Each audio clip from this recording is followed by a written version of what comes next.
안녕하세요. 저는 완전 사료 브랜드 트러스티푸드를 운영하는 펫푸드 테크 스타트업 림피드의 대표 김희수라고 합니다.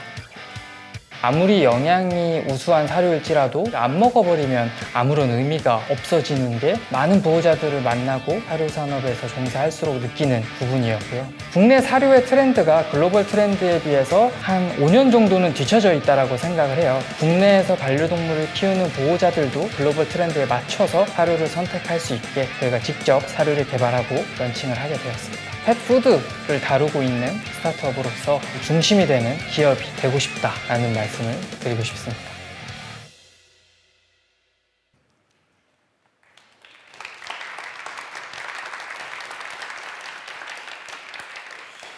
네, 안녕하십니까. 사료를 데이터로 바꾸는, 사료를 데이터로 바꿔 숨겨진 가치를 만들어내는 펫푸드 테크 컴퍼니 림피드의 대표이자 영양내과 수의사 김희수입니다. 반려동물의 보호자는 모두 반려동물에게 행복을 주고 싶어 합니다. 그러나 반려동물은 말을 하지 못하기 때문에 내가 해주는 이 산책이 혹시 아이를 힘들게 하지는 않을지, 내가 행복을 위해서 사준 장난감이 혹시 아이들이 지겨워하지는 않을지 걱정을 하는데요. 그래서 많은 보호자분들은 함께 산책을 하면서 관찰을 하고 아이가 어떤 산책 스타일을 가지는지 취향을 알게 되고요. 또 함께 놀아주면서 아이가 어떤 놀이 취향을 갖고 있는지 알게 됩니다. 자, 그런데 여러분, 사료, 반려동물이 가장 행복을 느끼는 사료는 어떤가요? 혹시 먹는다는 이유 하나만으로 아이의 기호, 입맛, 건강 상태는 무시한 채 사료를 주고 있지는 않으신가요? 저희 림피드는 반려동물 보호자가 반려동물에게 맛있는 행복한 식사를 제공할 수 있고 그 행복이 건강하고 오래오래 지속될 수 있도록 돕는 펫푸드 테크 컴퍼니 림피드입니다. 여러분, 그러면 반려동물에게 행복한 식사를 위해서는 어떤 것이 필요하다고 생각하시나요? 네, 힌트를 드리자면 제 직업과 또 관련이 있습니다. 네, 바로 영양입니다. 반려동물은 사람과는 다르게 영양의 90% 이상을 사료로 섭취하기 때문에 사료 선택이 굉장히 중요한데요. 거기에 더해서 식품이기 때문에 아이가 안 먹어버리면 의미가 없습니다. 따라서 사료의 기호성이 또 한 가지 중요한 요소입니다. 이를 위해서 저희 림피드는 3가지의 핵심 전략을 가지고 있습니다. 첫 번째, 쓸 수 있는 유효한 데이터 플랫폼. 두 번째, 매출이 발생하는 신뢰할 수 있는 사료 브랜드. 세 번째, 영양내과적인 압도적인 전문성입니다. 이 3가지의 핵심 전략을 가지고 저희 회사는 사업을 전개해 나가고 있습니다. 사료를 데이터로 바꾸는 것에 있어서 저희는 펫푸드에 최적화된 데이터베이스를 구축해 냈고요. 이 데이터베이스를 분석하여서 반려동물의 건강, 영양, 기호성, 알러지에 맞는 큐레이션 서비스를 제공하고 있습니다. 그 외에도 다양한 건강관리 기능을 통해서 계속해서 반려동물의 데이터를 업데이트하면서 데이터베이스를 고도화해 나가는 사이클을 만들고 있습니다. 그런데 사료를 데이터로 전환하는 데 있어서 본질적인 어려움이 하나 존재하는데요. 바로 사람의 건기식 같은 경우에는 건강 데이터에 맞는 영양소를 추천해주면 되는 심플한 구조이지만 사료 같은 경우에는 이에 더해서 아까 말씀드린 것처럼 안 먹어버리면 아무런 의미가 없고요. 눈물이 터지는 등 알러지 반응이 나타나면 의미가 없습니다. 따라서 기호성에 대한 데이터, 알러지에 대한 데이터까지 고려해야 된다는 본질적인 어려움을 가지고 있습니다. 그렇기 때문에 저희 림피드는 데이터베이스를 구축을 할 때 저희 나라에 유통되는 사료, 그리고 그 사료가 어떠한 성분, 원료로 이루어져 있는지, 그 성분이 생체 내에서 어떠한 대사체로 흡수가 되는지, 그리고 그 대사체가 어떠한 수의학적 질병과 연결이 되는지 복잡계 네트워크 형태로 데이터베이스를 구축을 하였고요. 이는 국내에서 유통되는 사료의 93% 이상에 달하는 규모이며 국내 최대 규모입니다. 이 데이터베이스를 보호자가 쉽게 이용할 수 있고 접근할 수 있게 만든 것이 바로 샐러드팻이라는 서비스입니다. 저희 샐러드팻을 통해서 가입을 하시고 간단한 문진 과정을 통해서 우리 반려동물에게 맞는 건강, 영양, 기호성, 알러지를 고려한 사료 큐레이션을 받을 수 있습니다. 이를 통해서 저희 데이터 플랫폼에는 계속해서 반려동물의 최신화된 건강 데이터가 수집이 되면서 데이터베이스를 고도화하고 있는데요. 그 외에도 데이터 분석을 통해서 우리 아이가 정상적으로 성장을 하고 있는지, 우리 아이의 건강 상태, 비만도에 맞는 급여량은 얼마인지, 그리고 우리 아이의 식이 기록을 분석하였을 때 예측되는 알러지원은 무엇인지와 같은 다양한 건강관리 기능도 제공하고 있습니다. 반려동물 보호자분들은 공감을 하실 텐데요. 그럼에도 불구하고 사료에서 가장 중요한 부분은 기호성입니다. 저희는 샐러드팻이라는 고도화된 데이터베이스와 누적되어 있는 식이 기록을 분석하여서 클러스터링 분석 기법을 통해서 우리나라에서 유통되는 사료의 7가지의 대표 포뮬라 레시피를 개발을 하였고요. 그 포뮬라를 실제 사료화하고 DTC 검사한 것이 바로 저희의 기호성 검사 키트입니다. 이를 통해서 보호자는 애매할 수밖에 없는 기호라는 부분을 정량화해서 확인을 할 수 있고요. 저희는 세계 최초로 기호성이라는 분야를 정량화된 데이터로 데이터베이스를 구축을 하고 있습니다. 이 혁신성을 인정받아서 저희가 내년도에 CES에 출품하여 글로벌 시장도 함께 태핑할 준비를 하고 있습니다. 당연히 저희 기호성 검사 키트는 앱과 연동을 하여 계속해서 데이터베이스를 고도화하고 사용성을 높이고 있고요.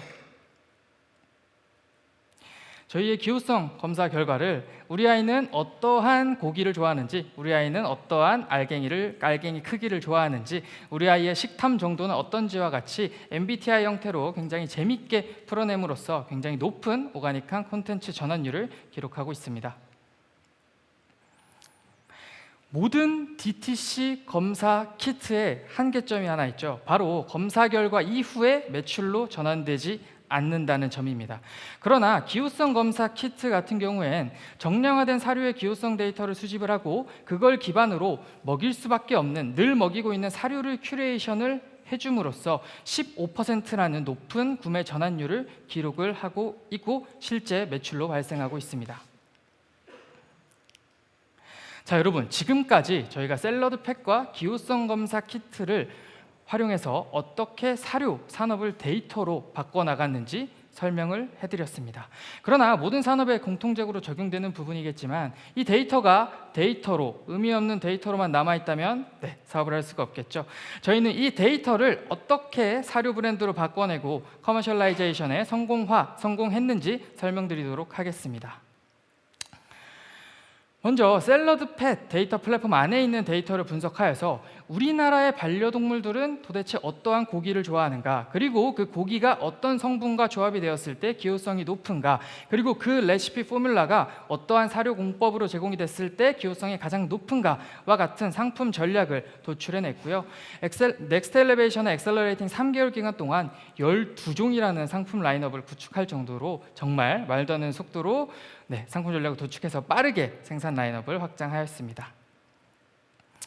플랫폼에 대한 데이터 위에도 저희가 창업자가 영양랩과 수의사인 점을 활용해서 저희가 사료 제조 공정에서 가장 핵심 파트인 영양 포뮬라를 설계하는 파트를 직접 저희가 프리믹스 공장을 설립해서 내재화 시켰고요. 그래서 국내 사료 브랜드로는 최초로 미국과 유럽의 글로벌 스탠다드를 모두 맞추는 사료 브랜드를 개발해냈습니다.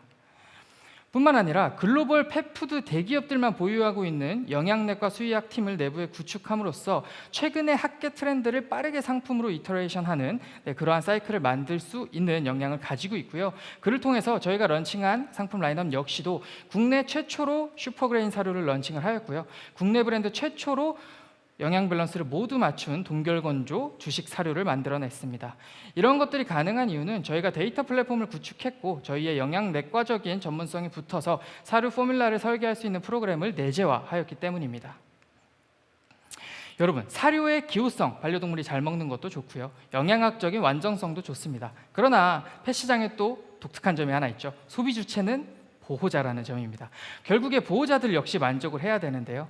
저희는 상품을 기획할 때 이미 인스타그램에서 유행하고 있는 밥 꾸미기라는 열풍을 저희가 상품 기획단에 적용을 했고 정확하게 들어맞았습니다. 하루에도 수십 건의 인스타그램의 리그램이 발생하면서 마케팅 효율을 높이는 오가닉한 콘텐츠들이 만들어지고 있습니다. 이러한 데이터 플랫폼, 커머셜한 브랜드가 가능한 부분은 저희 창업자, 영양내과 수의사 2명이 창업한 기업이기 때문이고요. 이를 통해서 그랬던 적이 없는데 우리 아이가 사료 시간만 되면 난리 부르스를 친다.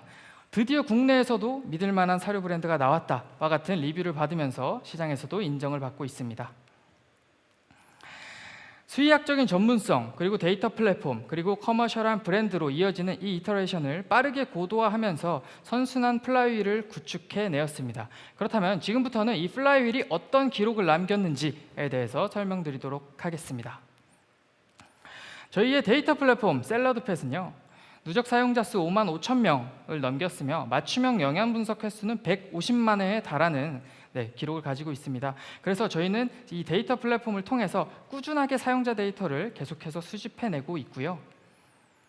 이를 바탕으로 저희가 지난 8월 런칭한 트러스티 푸드라는 사료 브랜드는 런칭한 지 4개월 만에 월 매출 5천만 원을 달성할 정도로 빠른 J커브의 앞단을 보여주고 있습니다. 그리고 재무적으로 내년 9월에는 월 BEP를 맞출 것으로 예상되고 있고요. 2025년도에는 연단위 흑자 전환을 하여서 30억 원의 영업이익을 낼 것으로 전망하고 있습니다. 저희의 고투마켓 전략입니다. 저희가 앞서 말씀드린 기호성 검사 키트를 무료로 많이 배포하는 것을 통해서 2025년도까지 4분의 1의 반려동물이 모두 기호성 검사 결과를 받게 하는 것을 목표로 하고 있습니다. 너무 돈이 많이 들어가지 않냐라는 의문을 가지실 수 있는데요. 이는 저희가 기호성 검사 키트의 2번의 베타 테스트 과정을 통해서 원가를 4분의 1 수준으로 낮춰냈기 때문에 가능한 부분이고요. 키트에서 에브로의 98%의 유입 전환율, 키트에서 자사 브랜드의 15%가 넘는 구매 전환율을 기반으로 세운 고투마켓 전략이며 약 5억 5천만 원의 캠페인 원가가 들어갔을 때 현재 펫 플랫폼 2위에 해당하는 30만의 MAU를 만들어낼 수 있고 구매 전환율을 고려하였을 때 마케팅 효율이 500%가 넘는 로아스를 기록할 수 있습니다. 저희가 현재 타겟하고 있는 시장은 4,500억 원 규모의 강아지 사료 프리미엄 시장이고요. 내년 3분기부터는 고양이 브랜드로 확장할 예정을 가지고 있으며 아시아의 대표 펫푸드 기업으로 자리매김을 하여 글로벌 시장도 바라보고 있습니다. 현재 펫 시장은 모든 VC분들이 공감하시는 부분일 거라고 생각하는데요. 거래액 위주의 펫 커머스 플랫폼, 그리고 동물병원이 모든 주도권을 쥐고 있는 의료로 양분되고 있습니다. 그러나 사료라는 카테고리는 지구상에 존재하는 반복 구매가 일어나는 유일한 필수제입니다. 이 사료라는 카테고리 킬러 콘텐츠를 통해서 저희는 컨슈머 헬스케어라는 포지셔닝을 견고히 하고 있고요. 이를 통해서 수익성과 성장성을 모두 갖춰가는 회사로 만들어 나가고 있습니다. 저희는 엑시트 경험이 있는 영양내과 수의사, 그리고 빅데이터 기술이 있는 영양내과 수의사로 구축된 창업팀이고요. 이후에 누구보다 빠른 프로덕트 팀, 그리고 누구보다 펫 시장에 경험이 많은 비즈니스 팀이 합류하여 사료를 데이터로, 그리고 데이터를 다시 사료로 전환하는 트랜지션을 빠르게 반복하며 회사가 성장하고 있습니다. 여러분, 미국이나 유럽 이미 선진화된 펫푸드 시장, 펫 시장을 보았을 때 마즈라든지 네슬레라든지 결국에 펫푸드 기업이 파편화된 펫 시장을 통합해 나가는 걸 보실 수 있었을 거라고 생각합니다. 그러나 아직 아시아에는 아시아를 대표하는 펫푸드 기업이 없는 실정인데요. 저희 림피드가 아시아를 대표할 수 있는 펫푸드 기업으로 성장하여 파편화되어 있는 펫 시장을 통합해 나갈 것입니다. 여기 계시는 반려동물의 보호자분들, 그리고 예비 보호자분들은 저희 림피드의 성장을 애정어린 시선으로 응원해 주시면 감사하겠습니다. 이상 림피드의 김수였습니다.